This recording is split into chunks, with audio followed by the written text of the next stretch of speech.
Before 2021, I never knew there was anything called product management. Please, if you are thinking of transitioning to product management, take a course with ProductDive. You will not regret it.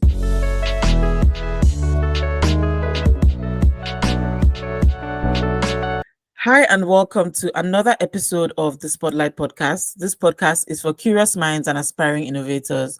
We dive deep to discuss inspiring, informative, and offbeat conversations on technology and business. I'm your host, Iwalola Shoboale. I'm a passionate advocate for insightful discussions that inspire change and growth. This episode is in collaboration with ProductDive, and we have a former student of theirs here with us today. Our guest for today is Praise Obieromah. Praise currently volunteers as a product manager at Siliconverse. He transitioned to product management in 2021, and he received a certification from ProductDive late last year after completing their product manager blueprint course.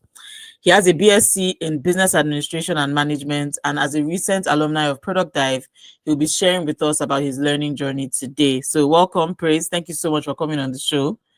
Thank you so much, Iwanola, for dragging me out on a holiday. I mean, I could have been anywhere else eating salamit, but it's fine. Thank you for having me. I hope you'll still be able to find salamit after this. Well, after this, I think I would go hunting. Let's see if I can get one or two persons. Yeah. Awesome. So before we get into the main conversation today, we like to do an icebreaker. It's a little card game where we are developing. It's called Techies Assemble, and it's just to kind of bring a fun twist to our conversations about technology, business, innovation. Some questions are pretty, how would I say, easy. Some questions are hard. Even sometimes I'm like, what's this? But the idea is just to see how you think. It's just like to have a little bit of fun, nothing too serious. So what we're going to do is I'll share my screen. Okay. Sure. I'll share my screen now. And what you do is you pick, these are the cards. So you pick a number between 1 to 52, and then I'll pan to that card. You read out the scenario and then answer the question. Remember, I said nothing too serious, just kind of see how you think. So just let me know what number you want to go for. Okay, let's go with number 1. Oh, sorry. Number 1 is actually the cover of the deck of cards. So let's see from 2 to 52. Number 2. Yes, let's go with number 2. All right. You can read out the question. Okay, your tech startup just went viral for the wrong reason. How do you turn the situation around and capitalize on the buzz? For the wrong reason. Now, this one, it depends on the reason. It depends on the reason. Okay, so since it's okay, let's just imagine.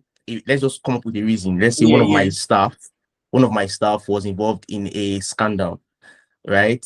The very first thing we would do is that this is where public relations come into play. So the very first thing we would do is to put up a statement, either debunking or affirming or saying that this actually happened, but then restating that the company is in no way responsible for whatever he did. He acted on his own, and that kind of thing, just to protect my company. It's my staff, but I have to protect my company. And whatever he did it on his own. And then we'll talk about what the company does, and hopefully try to turn it and get more clients in that way. So what is a scenario like? Maybe slap a police officer. It's not even Jesus. Hey, first we will say, please, our hand is not there. Our hand is not there. We are not violent people in this company. We are not violent people in this company. Then we'll obviously say that we've maybe put up an investigation to find out what happened. The guy is not crazy. You cannot just wake up one and slap like a police officer hand, that kind of thing. So we know how I like that. I like that. So at least you stand up for him a little bit and trying to help him. Exactly. We will not just throw the guy away like that. Come on. Maybe he's a very, very important person to the company. We have to be there for him. So maybe something happened. Of course, there's no reason why you should slap a police officer, but like you said, it's not insane. So at least let's kind of investigate and find out what happened. Okay. Something. Yeah. All right. So you can pick another number Okay, again? let's go with 48. Okay. This is a very strategic number. It's 48. Okay, here we are. Okay, so what you want to leverage influencer marketing to promote your product? How do you identify relevant influencers and develop a targeted campaign strategy?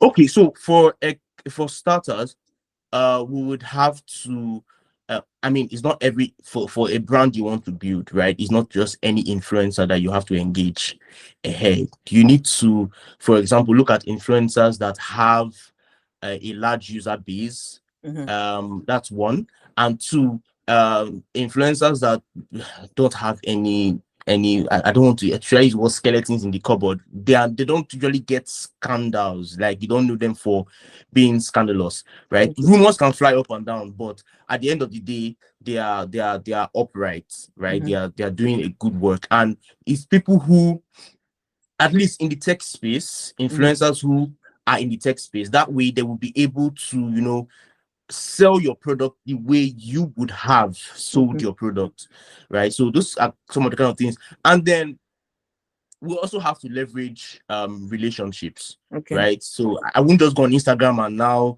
message. You know how influencers can be, most especially the ones with the big followings, they will not respond to your DMs. No. So you have to like leverage relationships, find someone who knows them. That way you will be able to set up a meetup, because it can be really difficult getting these people, especially when you want to reach a larger market. So I think that's one thing, and it's actually very important because we in Nigeria, whenever an influencer, let's for example say, oh, Mr. Sabinus, for example, tells you, oh, you need to use this particular product. I'm using it, and he shows you on the phone, I'm actually using it, it's very good.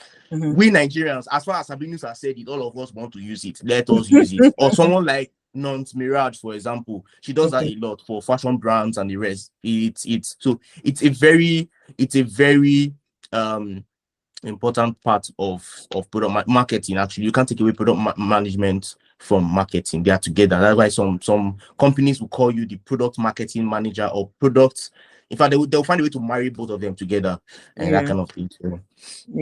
So I think so would you say that the kind of product you have would influence the kind of influencer you would use? So if have you seen this game, the ads like on IG? It's usually like maybe Kim Kardashian or Jennifer Lopez. They are like at a supermarket till. Yes. Because I know you said people that are like don't have a lot of drama and things going on, but they have a lot of drama, but it somehow seems to work for that. So would you say that the kind of person you would use to market the product would depend on the kind of product that it is? I would say to some extent. So for gaming, let's use the Jennifer Lopez and the Beyonce, for example. Beyonce or Jennifer Lopez, they're not really people who have, maybe it's like once in a while, but they are loved. No matter the kind of scandals that they have, people still love them, right? And if you look at the kind of products that they promote, it's either a game, it's something not so, you understand, not so, I don't use the word technical now, but it's something that everyone would be able to like relate to, right? So in that kind of advert, they are leveraging on the fact that, oh, everybody loves Jennifer Lopez and everybody likes playing games. Do you get? So Jennifer Lopez is, I can't remember the last time I heard it. I said the time about her, I don't know, but I can't remember the last time I heard the scandalous thing about Jennifer. Beyonce, I don't know. I don't remember when I heard about anything about Beyonce, but people love these people, right? So yeah, but I think it's an important factor. Yeah. I like the way you're thinking. I'm kind of tempted to go for a third one, but I don't want let this not go too long. So we'll get into the main conversation now. All right. That was fun. Yeah, I really like the game. I guess we'll go into the main conversation now. But before that, could you tell us? Could you tell us a little bit more about yourself? You can tell us how you got here to be on this podcast today. Okay. Thank you. I'm so excited that I got onto this podcast. I mean, when I got the email from Abimbola, who works at ProductDive, I was really excited because I like sharing stories. I like talking about things, especially things that I love. Product Dive course is what I actually enjoyed the course. So having the opportunity to come on this podcast and talk about it, it's something that made me really excited. And I was actually looking forward. I was looking forward to today because I really could not wait. So that's me. One thing you should know about me, I love sharing knowledge. I love sharing knowledge. So that's a little bit about me. Thank you, Praise. Your energy is catching. Could you tell us a bit about your prior experience as a technology consultant? Like, what kind of skills do you need to do that role? Okay, so as a tech consultant, it's a little, I would say, it's a branch of product management, but it's a more technical branch. It's not like I'm doing software development or anything. It's a more technical branch. It's more why product management is more user centric, right? Being a technology consultant, you are more technology centric. Your job is to make sure that your client who comes to you with a problem has the right technology to solve that problem. That's basically what we do as a tech consultant, right? You make sure that your client has the right technology. So there are some times your client comes to you with a problem. Not every problem requires you to write a code or write code from scratch. Some problems might just be you using a website builder like WordPress, like Wix, like Power Platforms. You get to just easily build and get a working software for the client. So as a tech consultant, you look at the client's requirements, right? And then you say, okay, for this, what will be good for the client is to either use a website builder. Or this is very, very technical. Let's just build it from scratch, making it a custom software. That would be perfect. Some clients can be as detailed as telling you, oh, this is what we want. Write it with this language, use Laravel, use PHP. Some of them can be that insistent, can be that detailed. But as a tech consultant, you will look at it and then you suggest to the client, oh, this is the right way to go for this to work for you, right? So some of the skills that you have, requirement gathering, of course, solution design is another skill you should have.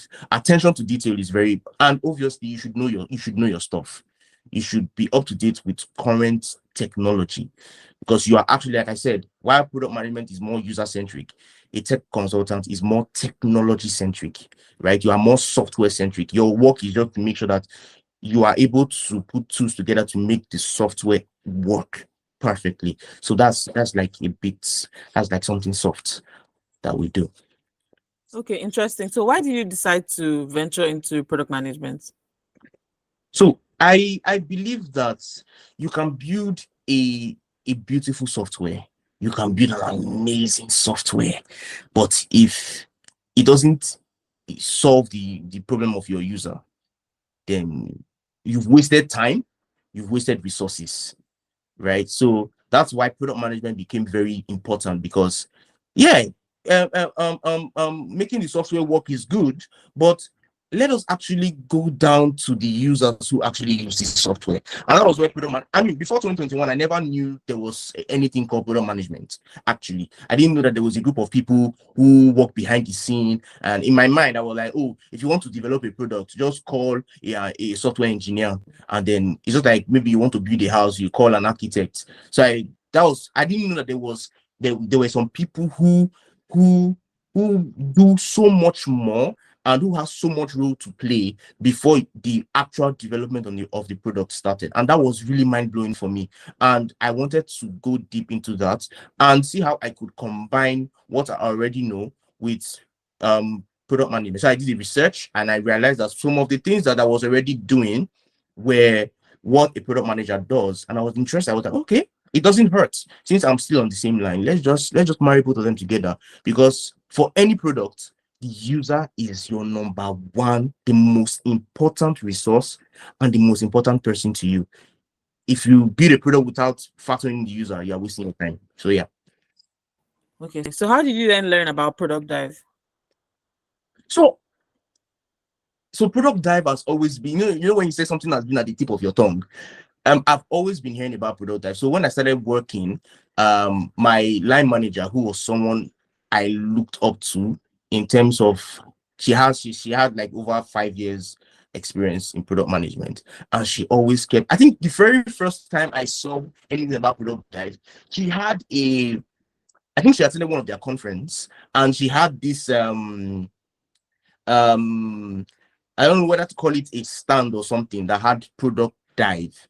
So I was interested. So I started asking, who are these people? Like Product Dive, like who are they? And then she started telling me about it. I actually first heard about Product Dive from my line manager. She has attended a lot of their conferences. So she told me, that was where she got her certification, that they are like the best when it comes to product management in Nigeria. She highly recommended Product Dive, right? She wanted me to take that course before I take my AIPMM exam. So she was she was actually a big evangelist of Product Dive. So after that, I had to do my research, and so I heard about Product Dive from my line manager. Exactly. Interesting. So I like the fact that you said you still had to do your research. So at the point of taking the course, what was the experience like with ProductDive? Well, when you have you've anticipated something, when everybody talks about something, then when you go online, everybody's talking about it. Product Dive, you see a lot of videos, a lot of testimonials. So my expectation was, it wasn't through the roof, doesn't cut it. It was way up there in space. It was so high, right? So I remember taking the very first lesson, the very first class where we had Toby. I was like, what's going on? I was so happy because I've been taking a lot of online courses. Like I am not a stranger when it comes to taking online courses. But Product Dive, I felt like I was in a class. Like, yeah, we were virtual, but I had to make sure I had my office space set up at home. I when it was time, I set up my laptop. Everything was, I sat down everywhere. I was like, you get, like, you didn't need anyone to tell you these are the things you needed to do, but I just had to sit down, and then the class started, and it was like time was moving way too fast. And then we couldn't get enough. We couldn't get enough. And then one of the most striking part of the course for me was where we got to work on, we had these breakout sessions, like 15 to 20 minutes, where we had to work on projects. So you go through the class for like an hour or 1 hour 30 minutes, and then that's it, the first phase or the first part of the class, and then you are taken into a breakout session. So my next question is, all right. So did the experience live up to your expectations? So you said your expectations were beyond through the roof. So did the experience of the course live up to your expectations? Is there another word to replace yes? I feel yes is just too, yes is just basic. It's too basic to, it met it. Like, I mean, I'm amazed of how Product Dive was so intentional about the kind of instructors that they brought. Like, they were industry giants. Like, they were, when I say these people were knowledgeable about their field, I mean they were knowledgeable about their field. And I'm still amazed at how Product Dive was able to gather these people to deliver these lectures. The curriculum, everything was robust. It was on point. I mean, the course was for practicing product managers, so it was robust. These guys were good. So yes, my expectations were, in fact, it added more expectations to my expectations, and the more it added more expectations, those expectations were being surpassed, and more expectations kept adding up, and that kind of thing. So no, it was awesome. It was That's amazing. So what were some other highlights of the course? So you talked about the curriculum, you talked about the breakout sessions. Were there any other highlights you want to mention? The biggest highlight of all highlights, the capstone defense. The capstone defense was like, so during the defense, I was the first person to defend. Oh wow. Yeah, I've said it before. So I didn't know how that was supposed to play out. In fact, every other person on my team, because we're putting teams, so we're putting, yeah. So every other person was so confused, like how is it supposed to go?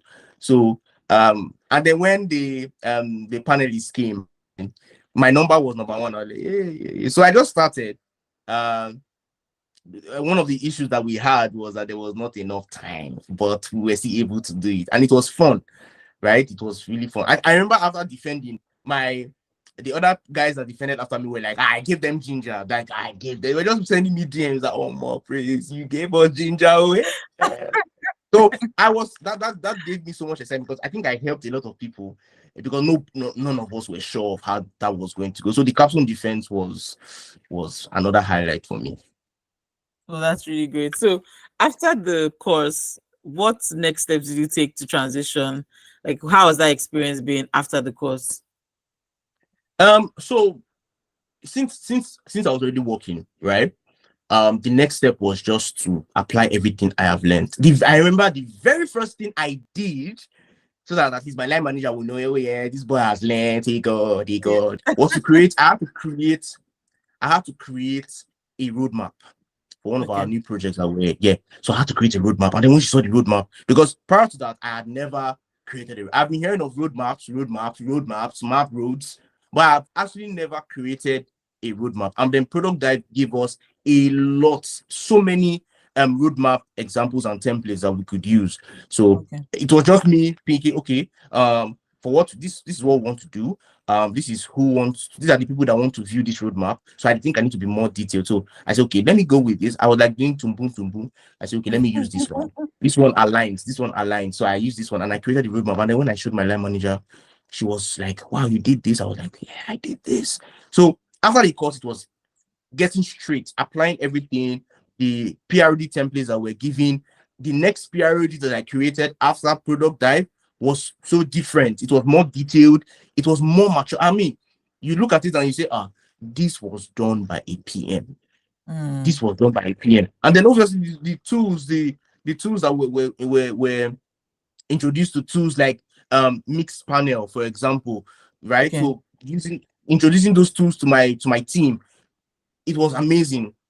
Everybody was like, yeah, we get to use this finally. Tools like Postman, we got to use those kind of tools, right? And it was weird that it was coming from me because it never actually came from me, right? Wow. And my stand-up meetings were better. It was more structured. Stand-up meetings were more structured. Team retrospective, team weekly retrospective or team retrospective were more detailed because I had to lead them. Right, I had to lead them. So it was straight to work with everything I've learned. It was straight to work for me after the course. Do you think you're able to quantify the value that you got from the product management course? No, you're not. No. Okay, so if you have to say, maybe what would you say your skill or confidence level was prior to taking the course, and what's that now after taking the course? Right. So before taking the course, I've taken other product management courses before taking ProductDive. So my confidence level was really under 40% because those other courses I took didn't really go so much in detail the way ProductDive did. So I knew what I was doing, but I didn't know why I was doing them. And ProductDive gave me the why. So immediately after taking the course, my confidence level just jumped up to like an 80 because I knew why we needed to do things, and I knew what we needed to do those things. And that wasn't the case before. So it was like my PM career just went like from a 40 to an 80 in the space of 6 weeks. Yeah, so that's amazing. awesome. That's amazing. Did your organization pay for you to take the course? Oh yes, they did. They actually paid for the course. Oh, that's great. Yeah. So they are definitely getting the value that they invested. Oh yes. Awesome. So what transferable skills would you say you've taken now from being a technology consultant into your role as a PM? So post ProductDive, how would you say it's been based on the skills that you've been able to develop in the past? Okay, so there are a couple of them. First one is communication, right? I realized that I communicated better post-product dive. I communicated better with the developers and my other stakeholders, my line managers, even my boss, right? I realized that my communication was better. I was more, I began to communicate as a PM and not just as a tech consultant, right? I began to communicate like that. Problem solving, right? My problem solving skills greatly improved because as a tech consultant, we solve problems for the technology, but as a PM, we solve problems for our users. So it was really important that I had that. And then client management, of course, one of the modules that we did was stakeholder management, and our clients are one of our stakeholders. Yes, clients are one of our stakeholders. So we're able to manage, or I was able to communicate better, manage their expectations better, and just relate with them better. The analytical thinking as well, right? You make informed decisions using data. You're not just making decisions out of the blue or whatever you think you know. You use data to make decisions, right? And then you are able to analyze complex situations. And now that the scope has been widened, right? Because being a tech consultant, you just focus on software, but now being a PM, you focus on users more. Um, there is more room for, you have to analyze situations, and there are some situations that just happens. You have to think on your feet. You have to think on your feet because there is really no time. So you have to think on your feet and just come up with solutions. Just come up with solutions that can just, just make that problem go away, right? And then you use data. We're able to use data to make informed decisions. We're not just making decisions. Oh, and this is all we think.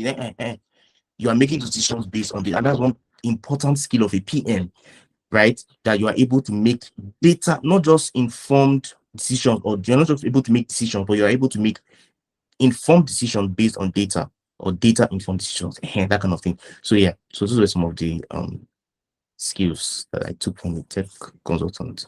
Okay, that's interesting. Have there been any things that are maybe frustrating to you? Of course, you learn. The more you learn, the more problems, right? So have there been other maybe issues or problems you've come across that, based on the level you're at now, you now have to figure out how to solve them or overcome them?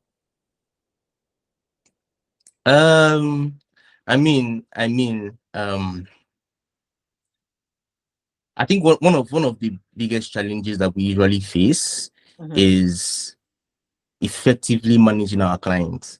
Now, you have stakeholders or clients that usually get really bright ideas. If it means them developing the product, they could have done it. I mean, there are basically, I think, two classes of clients. You have the clients who don't know what they want. They know the problem that they have, but they don't really know what they want. So they want you to just suggest to them, okay. And then we now have the other ones who they've built the product in their mind. Okay. Like, remember the one I was telling you about that can be as detailed as writing down the technologies that will be used in their proposal, or those ones are, to me, the most difficult clients to work with, because at that point in time, your expertise is thrown out the window. It is what they want that they will get. Like, they just want you to imagine you telling a client, imagine you telling a client that, oh no, because of the amount of data that you are going to be collecting, I think it's best we use maybe DigitalOcean as your host server. Okay. They will tell you, no. No, do you know how long I've been, especially when the client has a background in technology and maybe has been in the tech space for maybe 25 years. Okay. Do you understand? Those ones, there's nothing you want to tell them. I think those were some of the, issues with software.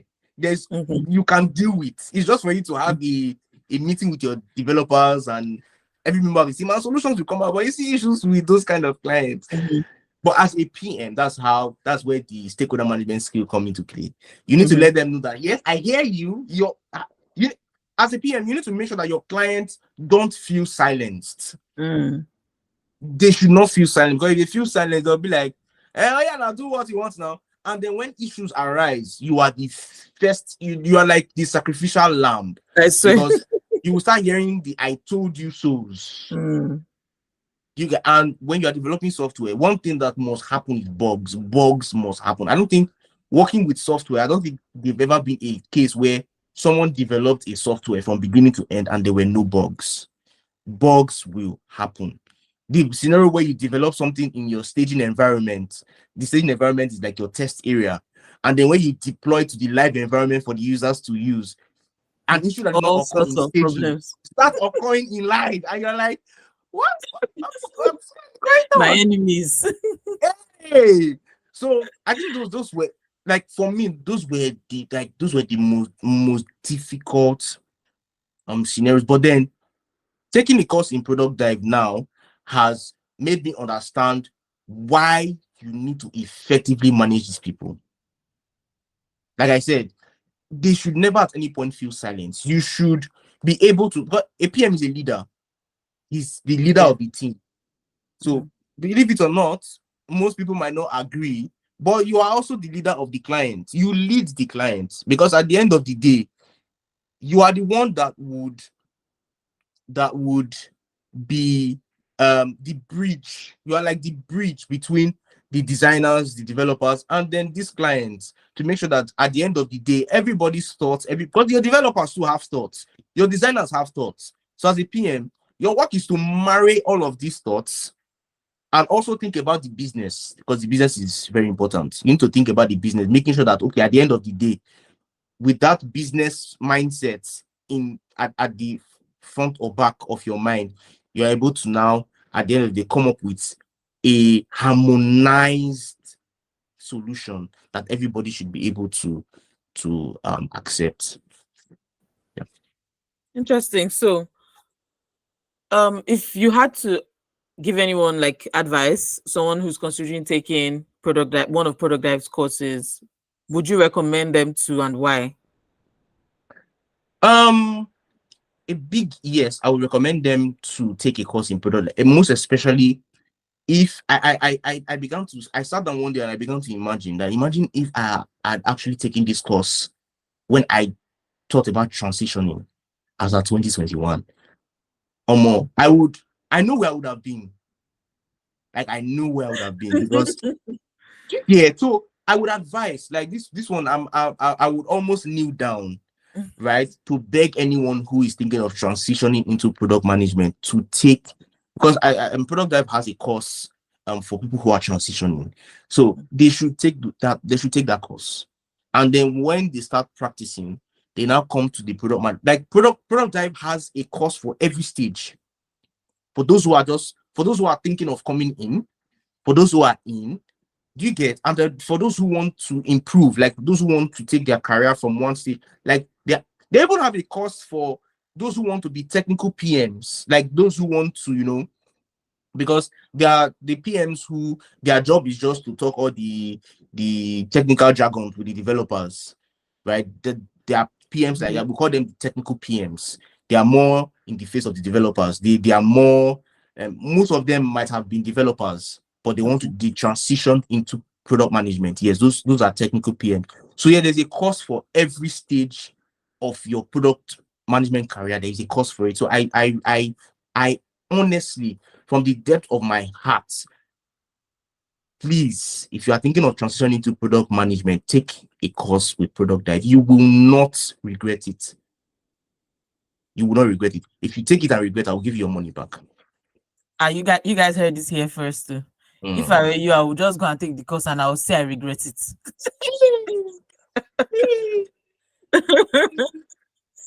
So are there any other recommendations you make? Are there any books that really helped you in your journey? Maybe podcasts you listen to? So I think my biggest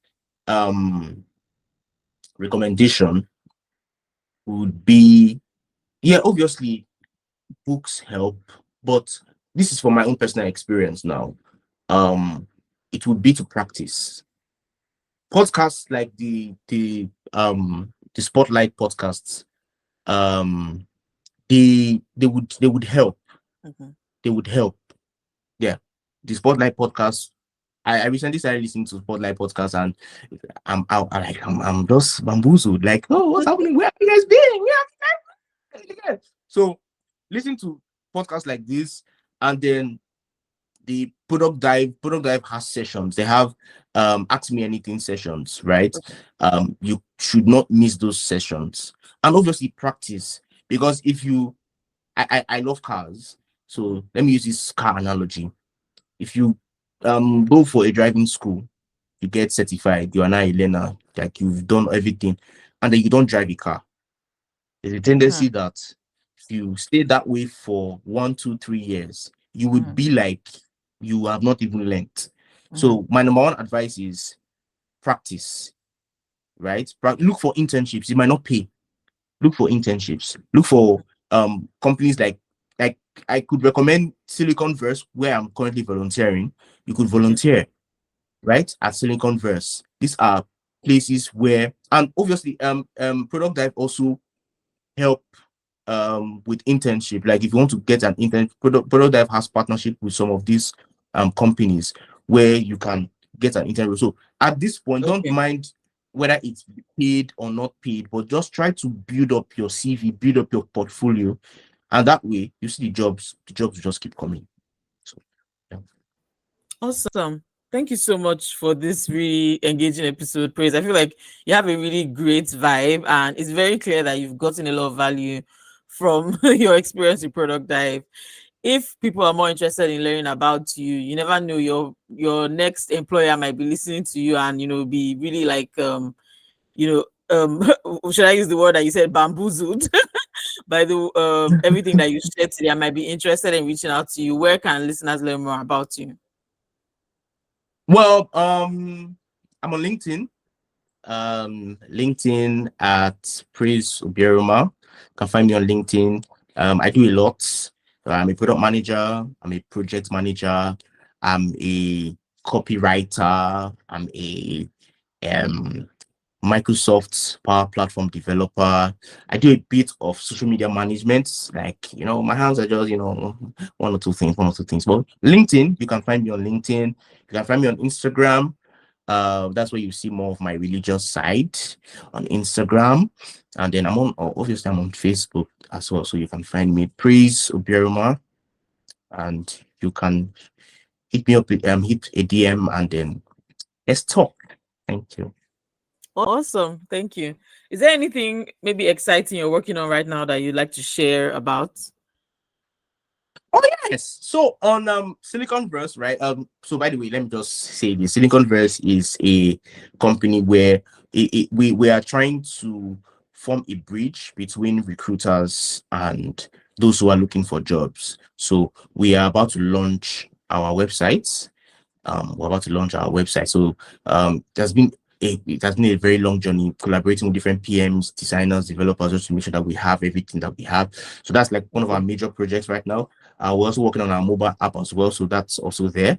So yes, that's basically some of the things that we're working on at the moment. Awesome. Thank you so much, Praise, for coming on podcast today. I've really, really found this episode very interesting. I will just wrap up the episode here. Do you have any final words before we go? Well, thank you for having me. So right about now, I'm checking my phone to see who is going to be able to give me some salad meat, because Iwalola is whining me by saying that she wants to bill meat to me, which of course I know that's not true. So I am looking for someone who can actually give me salad meat, because see, as I'm living here today, I'm going to somebody's house to eat some meat. I'm going to eat meat. So thank you very much. Thank you so much, Praise. And that wraps up another insightful episode of the Spotlight Podcast. Thank you, Praise, for sharing your journey with us. And for our listeners, especially those who might have been considering a career in product management, or maybe you're a product manager who's trying to upskill in certain areas, I hope you found this episode useful. You can check out Product Dive on all social media platforms. All links will be in the show notes. Before you go, please feel free to send us any questions, or if you have ideas of who you would like us to bring on the podcast, please let us know. You can DM us or send us an email at iwalola@thespotlightpod.com. And don't forget to subscribe to the Spotlight Podcast wherever you get your podcasts, and leave us a review. Give us a thumbs up if you're watching it on YouTube. Let us know what you think. We've also been cooking up something really exciting. It's called The Big Move. It's a written content series that anonymously spotlights the brave amongst us, those strong-hearted folks who have packed up their lives in Nigeria, sold off their generators and inverters, and carried their green passports to destinations both unknown and well-known. In our last edition, we spoke to a 28-year-old data engineer who lost his job in Malta, who lost his job after he moved to Malta on a digital nomad visa. Like, you can imagine how mind-boggling that experience would have been. So if you're interested in receiving these kinds of stories in your inbox every 2 weeks, please be sure to subscribe to our newsletter at iwalola.substack.com so you don't miss out. We would also love to hear your thoughts on today's conversation. Feel free to leave us a comment or send us a message on all our social media platforms. Will be linked below. Until next time, this is Iwalola Shoboale again, signing off. Bye.